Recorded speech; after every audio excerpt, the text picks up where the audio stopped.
दोस्तों, आखिर कौन थे भगवान परशुराम के तीन शिष्य जिनके आगे श्री कृष्ण भी नतमस्तक हुए? तो आइए जानते हैं, लेकिन वीडियो में आगे बढ़ने से पहले हमारे चैनल को सब्सक्राइब अवश्य करें और बेल आइकन जरूर दबाएं और साथ ही कमेंट बॉक्स में जय श्री कृष्ण अवश्य लिखिएगा। दोस्तों, रामायण, महाभारत या दो धर्म गाथाएं जिनमें भगवान विष्णु के ऐसे भयानक शक्तिशाली अवतार थे जिन्हें क्रोध दिलाने से स्वयं देवता भी कांप उठते थे, जिनके शक्ति के समक्ष दो अक्षिणी सेना भी धरती में समा गई थी, जिन्होंने अपने पिता के खून का बदला 64 राजवंशी क्षत्रियों को मार कर लिया था। उनके इस क्रोध को शांत करवाने के लिए बजरंग बली ने परशुराम से कई माह तक युद्ध किया था, जिसके बाद परशुराम ने अपने क्रोध को शांत करके महादेव का यज्ञ करने की ठानी। अब इन्होंने अपनी शक्तियों के सही उपयोग के लिए शिक्षा देने की सोची।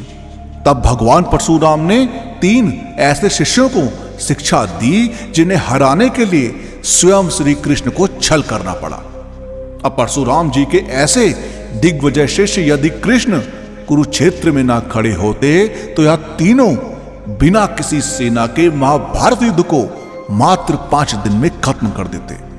अब जब अर्जुन ने श्री कृष्ण से पूछा, माधव, अगर इन महारथी योद्धाओं को छल से ना मारा जाता तो क्या होता इस युद्ध का परिणाम?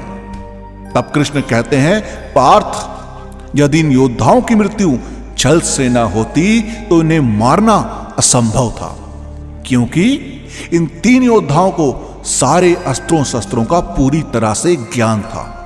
यमराज का पाश और इंद्र का वज्र भी इनके अस्त्रों को काट नहीं सकता था। क्या तुम्हें ज्ञात है पार्थ, जब महामहिम भीष्म ने स्वयं सूर्यदेव को ललकारा था? तब अर्जुन कहते हैं, हाँ माधव, याद तो है।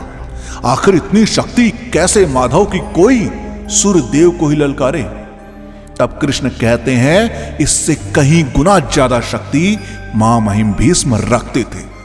अब इसके बाद कृष्ण परशुराम के दूसरे शिष्य की बात करते हैं। तब अर्जुन कहते हैं, कौन माधव? अब कृष्ण कहते हैं, गुरु द्रोण। यदि गुरु द्रोण ने कौरव वंशियों को शिक्षा देने का प्रण ना दिया होता तो शायद तुमसे भी शक्तिशाली धनुर्धर खड़ा होता। गुरु द्रोण के पास इतनी शक्ति थी कि यदि वे अपने धनुष को छोड़ के युद्ध करते तब भी वे तुम्हारी आधी सेना को विध्वंस कर देते। इसके बाद कृष्ण बात करते हैं परशुराम के तीसरे और आखिरी शिष्य की, जो थे महारथी कर्ण, यानी कि अर्जुन के बड़े भाई। अब कृष्ण कहते हैं, पार्थ, यदि वे तुम्हारे पक्ष में होता तो इस युद्ध में मेरी कोई आवश्यकता ही नहीं होती। स्वयं अंगराज कर्ण ही लाखों अक्षेणी सेना के बराबर थे, जिसने अपने सिर्फ 3 बाण से ही इंद्रदेव को भयभीत कर दिया था, जिनके सम्मान से बड़ी उनकी दानवीरता थी, जिनसे समाज ने बालपन से ही घृणा करी। दुर्योधन ने उनके अस्त्रों का, उनके जीवन का सम्मान किया, तो किस प्रकार कर्ण उनका त्याग करते? क्या पता तुम कर्ण के प्रति उदारता दिखाते तो स्वयं कर्ण तुम्हारे पक्ष में ही खड़े रहते। अब इस पर अर्जुन कहते हैं कि माधव, युद्ध के दौरान तो मेरे बाणों से कर्ण का रथ कई मील पीछे खिंच गया था। तब कृष्ण हंसते हुए कहते हैं कि मेरे और बजरंग बली के होते हुए तुम्हारे रथ को इंद्रदेव और ब्रह्मा जी जरा भी नहीं खिसका सके। उसे कर्ण के बाण ने खिलौने की तरह ही कई मील पीछे ढकेल दिया था। अब अर्जुन क्रोध में कहते हैं, माधव, आखिर आप ही बता दो कि कितनी शक्ति थी भ्राता कर्ण में। तब कृष्ण कहते हैं, पार्थ, जरासंध को मारने में भीम को कई दिन का समय लग गया था। वो भी अगर मैं भीम को जरासंध की कमी ना बताता तो जरासंध अवश्य ही अभी भी जीवित रहता।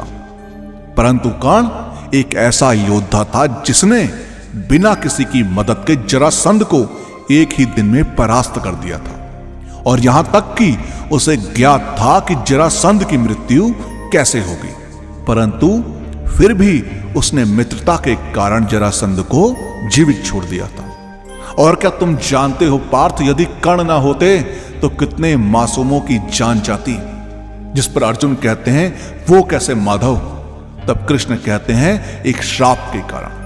अब अर्जुन कहते हैं कैसा श्राप माधव? तब कृष्ण बताते हैं जब गुरु द्रोण पांडव और कौरवों को अस्त्र का ज्ञान दे रहे थे, तब तुम्हारी तरह ही कर्ण भी गुरु द्रोण से विद्या प्राप्त करने गए थे, परंतु गुरु द्रोण ने कर्ण को राजपूत ना होने के कारण उन्हें मना कर दिया था। अब जब बालक कर्ण को हर तरफ से प्रताड़ना का सामना करना पड़ा, तब कर्ण ने अपनी विद्या को प्राप्त करने के लिए एक बहुत बड़ा निर्णय लिया। अब अर्जुन कहते हैं कैसा निर्णय माधव? तब कृष्ण कहते हैं अपनी विद्या को प्राप्त करने के लिए कर्ण ने अत्यंत क्रोधित भगवान परशुराम से झूठ बोला। कर्ण इस बात से अनजान था कि इस झूठ के कारण वह बहुत कुछ प्राप्त तो कर सकता है, परंतु यह झूठ उससे सब कुछ छीन भी सकता है। अब इस झूठ के कारण कर्ण ने काफी शक्तिशाली दिव्यास्त्रों का ज्ञान प्राप्त तो किया, परंतु जिस प्रकार मृत्यु अपने समय पर आती है, उसी प्रकार कर्ण का झूठ भी अपने आप सामने आ गया। अब अर्जुन कहते हैं वो कैसे माधव?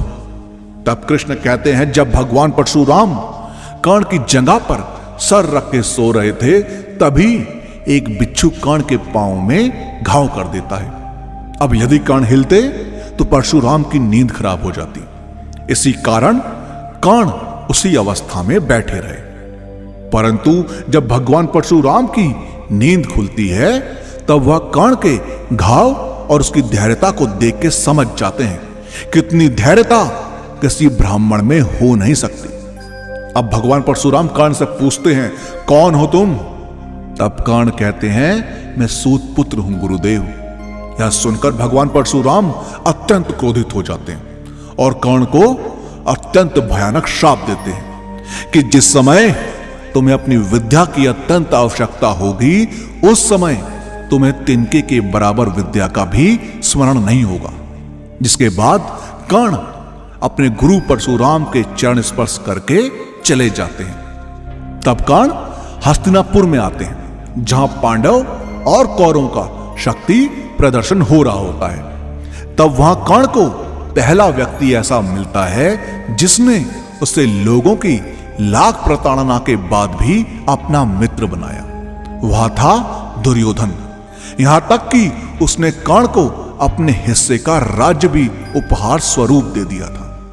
परंतु क्या तुम जानते हो पार्थ, एक और श्राप था जो कर्ण के ऊपर पड़ने वाला था। तब अर्जुन कहते हैं कैसा श्राप माधव?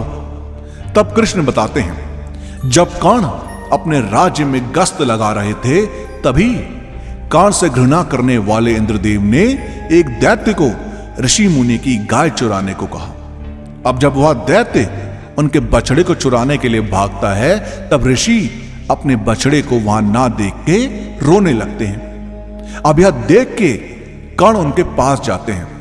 तब वह देखते हैं कि वह दैत्य उनके बछड़े के पीछे भाग रहा होता है। तब कर्ण अपना धनुष लेके उसके पीछे पीछे भागते हैं। तब जैसे ही वह बछड़े को मारने वाला होता है, तभी कर्ण अपना बाण छोड़ते हैं। अब कर्ण के बाण को आता देख वह अदृश्य हो जाता है, अतः वह बाण जाकर उस बछड़े को लग जाता है और तभी वह ऋषि मुनि वे सब देख लेते हैं। अतः अपने गाय के बछड़े को मृत देख के क्रोध में कर्ण को वह श्राप दे देते हैं कि जिस प्रकार मेरा बछड़ा हर तरह से असहाय होकर मरा है, उसी प्रकार तुम्हारी भी मृत्यु आएगी। अब यह सुनकर कर्ण रोने लगते हैं। अब तभी यह बात परशुराम को पता चलती है, अतः वह क्रोध में कर्ण के पास आते और कहते हैं मैं पूरी सृष्टि को मनुष्य विहीन कर दूंगा। किसने मेरे शिष्य को इतना भयानक श्राप दिया? तब कर्ण कहते हैं रहने दीजिए गुरुदेव, मुझे श्राप की आदत सी पड़ गई है। लगता है मेरा समक्ष जीवन श्रापित है। आपने भी तो क्रोध में मुझे श्राप दिया था। तब भगवान परशुराम भी अपने क्रोध को त्याग कर कर्ण को गले से लगा लेते हैं। हे अर्जुन, इसी वजह से मुझे इन तीनों से डर था और यही वजह थी कि परशुराम के इन 3 शिष्यों से संसार के सभी योद्धा डरते थे। दोस्तों, आपका इस बारे में क्या कहना है? हमें कमेंट के माध्यम से जरूर बताएं। और इस वीडियो का पार्ट 2 चाहिए हो तो कमेंट्स में पार्ट 2 जरूर लिखें। और वीडियो पसंद आई हो तो लाइक और शेयर करना मत भूलिएगा। हम आपको मिलते हैं अगली वीडियो में।